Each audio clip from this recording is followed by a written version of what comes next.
Možno máš pocit, že po niektorých rozhodnutiach, zlyhaniach alebo pádoch už nemáš pred Bohom rovnaké miesto. A možno ti to aj niekto dal najavo. Ale ja ti týmto videom dnes chcem povedať, že Boh ťa neodpísal. Ahojte, volám sa Dana Pastorik a toto video patrí do série Tvoj príbeh ešte neskončil.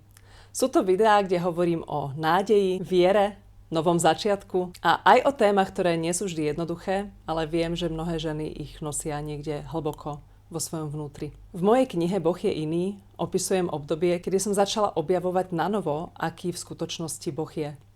Ja som o ňom vedela veľa, pretože som vyštudovala teológiu, vyrastala som v prostredí cirkvi a dokonca som v cirkvi aj pracovala. Poznala som veľa biblických textov, veľa vied, kresťanských odpovedí, ale potom prišli v mojom živote chvíle, kedy som už nepotrebovala len vedieť, čo sa akože o Bohu hovorí, ale potrebovala som zistiť, aký Boh v skutočnosti je, keď sa človeku začne rozpadať život. Aký je, keď sa ocitneš v situácii, ktorá nevyzerá pekne. Aký je, keď máš pocit, že si zlyhala, keď ťa možno ľudia vôbec nechápu. Alebo aký je Boh, keď sama sebe nevieš odpustiť.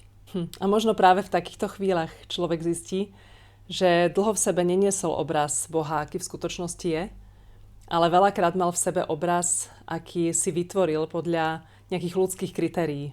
Odsúdenia, strachu, tlaku alebo hanby. Možno si aj ty mala niekedy pocit, že Boh je ten, ktorý čaká, kým urobíš chybu, aby ťa mohol vytrestať. A niekedy, keď si čítam komentáre k mojim videám, tak mám pocit, že takýto obraz Boha majú mnohí ľudia v sebe ešte stále aj dnes. Že Boh je primárne ten, ktorý bude trestať. Že Boh je ten, ktorý po tom, čo spadneš, tak ťa posadí niekde dozadu a povie ti, a ty už nemôžeš, ty už mlč, ty už musíš byť na trestnej lavici. Ty už nemôžeš hovoriť, už nemôžeš slúžiť, už nemôžeš byť mnou použitá, lebo ty si urobila chybu. Ale čím viac som si prechádzala mojou cestou, tak tým viac som začala chápať, že toto nie je podstata Boha. Že Boh je iný. Že nie každý hlas, ktorý ťa odsúdi, je naozaj Boží hlas. Že nie každý pocit hanby pochádza od Boha. A že nie každý človek, ktorý hovorí v mene Boha, skutočne odráža jeho charakter. A toto bolo pre mňa veľmi oslobodzujúce zistenie. Pretože Boh, ktorého som začala spoznávať, pre mňa nebol ten Boh, ktorý ma prišiel doraziť ešte. Tu máš. Ale bol to ten, kto ma našiel vtedy, keď už som ani sama poriadne nevedela, kde som. On neodišiel vtedy, keď sa mi veci skomplikovali. Ale práve vtedy ma niesol na svojich rukách. On nebol ten Boh, ktorý by prestal byť dobrý len preto, že sa veci v mojom živote skomplikovali a vôbec nevyzerali dokonale. A možno toto isté potrebuješ počuť dnes aj ty.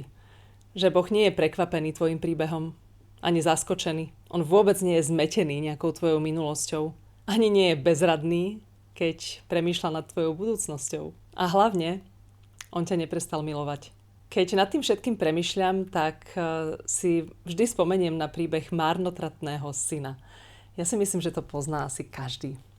Otec mal 2 synov, jeden ostal pri ňom, druhý sa rozhodol, že chce ísť do sveta, tak mu otec dal jeho polovicu majetku a tento syn išiel, užíval si život a v podstate ten majetok svojho otca absolútne rozflákal.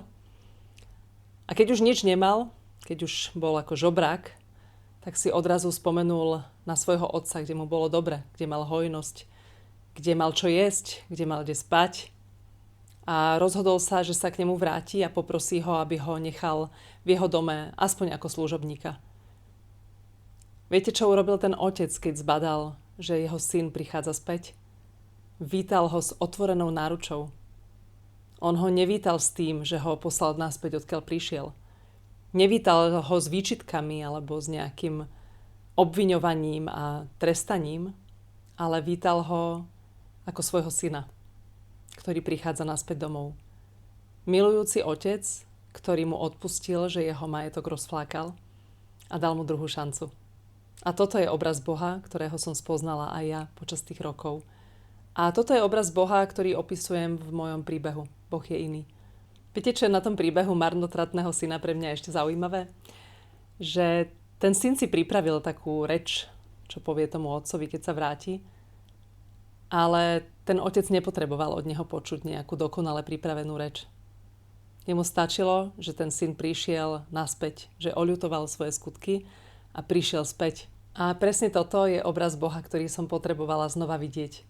Nie ako Boha, ktorý ma definuje podľa najťažšej etapy môjho života alebo podľa mojich zlyhaní, ale milujúceho Otca, ktorý oproti mne beží s roztvorenou náručou a ktorý ma nesúdi rovnako ako ľudia. A ktorý vie, aké sú moje potreby. A ja keď sa na ňo obrátim, tak on odpovedá. A možno toto video počúva niekto, kto v živote prežil niečo podobné. Možno si prežila ťažké obdobie. Možno máš pocit hanby alebo odsúdenia. Možno si prestala chodiť do kostola kvôli tomu.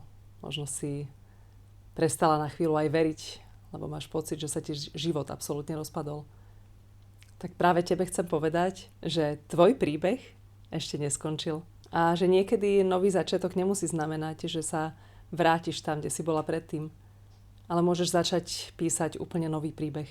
Niekedy nový príbeh znamená nové spoznávanie Boha v situáciách, do ktorých si sa dostala a v ktorých si nikdy predtým nebola. A odrazu zistíš, že on tu stále je. Nie cez frázy, nejakú teóriu alebo nejaké predstavy ľudí, ale úplne prakticky. Vo chvíľach, kedy to potrebuješ. A ja dnes môžem povedať, že moja viera nie je slabšia preto, lebo som si prešla ťažkosťami v živote. Ale práve naopak. Vďaka tým ťažkostiam som mohla spoznať Boha, ktorý je iný. Boha, pred ktorým nemusím predstierať, že môj život je bezchybný. A možno práve toto je najväčší dar. Že môžeš prísť taká, aká si. So všetkými víťazstvami, ale aj s tým, čo sa nepodarilo. Neznamená to, že nikdy nespadneš, že neurobiš chybu, ale skôr to znamená, že keď spadneš, tak môžeš znova vstať a kráčať ďalej. A hlavne, že na to všetko nie si sama. Možno sa dneska pozeráš na svoj život a hovoríš si, ale ja som to takto nechcela. Ja som mala úplne iné plány. Ja som to pokazila. Mala som sa rozhodnúť tak či tak. Ale Boh vie písať nové kapitoly aj z vecí, ktoré nám pripadajú ako koniec. A viete, čo je na tom najúžasnejšie? Odpustenie. Keď odpustíš ľuďom, ale aj sama sebe, keď príjmeš odpustenie od Boha, že sa naozaj na teba nehnevá, že môžeš pokračovať ďalej, tak sa môžeš zbaviť aj ľútosti nad minulosťou. Lebo pokiaľ budeš neustále prehrávať naspäť svoj príbeh a opakovať si, čo si urobila zle, tak tá ľútosť ťa síce môže niečo naučiť, ale bude ťa neustále držať v minulosti. A ty už potrebuješ tú minulosť nechať tak. Odísť od nej. Minulosť už bola, to nezmeníš. Môžeš sa z nej niečo naučiť a zároveň môžeš si uvedomiť, že človek, ktorému bolo veľa odpustené, tak veľa miluje. Má veľa pochopenia, pretože vie, že to nie je len tak. Boh určite od nás nechce, aby sme celý život stáli na nejakých rozbitých črepinách a opakovali si, že už ma nič dobrého nečaká. Všetko sa pokazilo. Už to nebude môcť byť lepšie. Nie, on je nový začiatok. On dokáže prísť aj do príbehu, ktorý možno ľudia považovali za stratený. A práve preto som napísala knihu Boh je iný. Nie preto, že by som mala všetky odpovede. A vôbec nie preto, že by môj život bol dokonalý. Ale práve preto, aby som možno niekomu dala nádej, že jeho príbeh ešte neskončil. Ak toto video dnes počúvaš a máš pocit, že hovorím o tebe, tak ti chcem povedať niekoľko vecí. Nie si odpísaná, ani nie si stratená. Ty nie si len tvoje chyby, ktoré si urobila. Ty nie si rozvod, ty nie si zlyhanie, ty nie si to, čo si možno vyčítaš. A nie si ani to, čo o tebe možno niekto niekedy povedal. Ty nie si len najťažšia kapitola tvojho života. Ty si žena, ktorú Boh stále vidí a tvoj príbeh môže pokračovať. Si žena, ktorej hlas môže znova zaznieť. Si žena, ktorá môže znova zdvihnúť hlavu. Možno nie úplne zo dňa na deň a ani nie bez slz. Možno nie tak, ako si kedysi plánovala, ale môžeš. Lebo Boh ťa neodpísal. A keď ťa neodpísal Boh, tak sa nemusíš odpisovať ani ty sama. A ak ťa táto téma oslovila, tak viac z môjho príbehu nájdeš v knihe Boh je iný. Môžeš si ju stiahnuť ako e-book na stránke danapastorik.com alebo si ju kúpiť v tlačenej verzii, mám ešte zo pár kusov. Je to kniha o tom, že aj konce môžu byť začiatkami. A ak dnes potrebuješ počuť len jednu vetu, tak nech je to táto. Tvoj príbeh ešte neskončil.